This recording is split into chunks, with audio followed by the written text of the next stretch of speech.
নমস্কার, আমি রুমা। খাবার খেলা চ্যানেলে আপনাদের সবাইকে স্বাগত। আজ আমি রান্না করব মটরের নিরামিষ রেসিপি একটা। তার জন্য মটর ধুয়ে প্রেসার কুকারে জল দিয়ে নুন দিয়ে আর 3-4টে আলু বড় বড় করে কেটে সেদ্ধ করে নিব। আর এদিকে কড়াই বসিয়ে দিয়েছি ফোড়নটা দেওয়ার জন্য। এবার তেল দিয়ে দিলাম, সর্ষের তেলেই করব। এবার ফোড়নের জন্য শুকনো লঙ্কা আর তেজপাতা দিয়ে দিব। অনেকেই ভাবতে পারেন যে নিরামিষ ঘুগনি কী করে করে। নিরামিষ ঘুগনিও কিন্তু খেতে ভালো হয়। এবার দিয়ে দিলাম জিরে। এবার একটা বাটির মধ্যে কিছু গুঁড়ো মশলা নিয়ে নিব। জিরের গুঁড়ো, হলুদ, লঙ্কার গুঁড়ো আর একটু আদা গ্রেট করে নিয়েছি। আদাটা আমি তেলে দিয়ে দিলাম। একটু ভাজা ভাজা হয়ে গেলে ওই মশলাগুলো জল দিয়ে গুলে দিয়ে দিব। এবার নেড়ে চেড়ে একটু কষিয়ে নিব। তার মধ্যে একটা বড় সাইজের টমেটো কেটে দিয়ে দিব।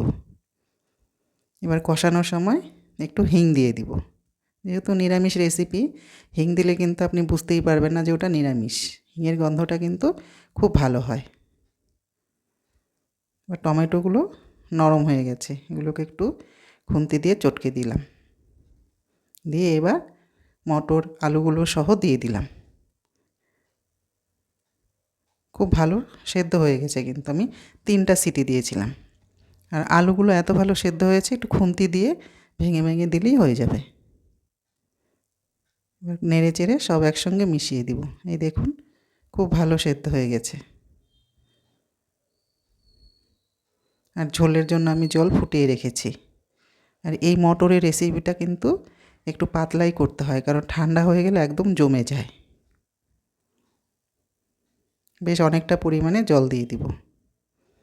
আর এটা রান্না হতে বেশিক্ষণ লাগে না। মটরও সেদ্ধ করা, জলটাও ছিল ফোটানো। এবার সব একসঙ্গে মিশিয়ে দিব।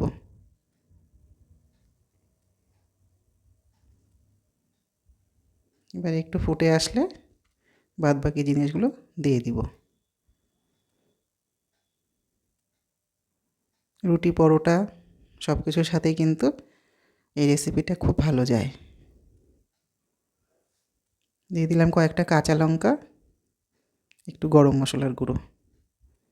এবার একটু মিশিয়ে দিয়ে একটু ধনেপাতা ছড়িয়ে দেব।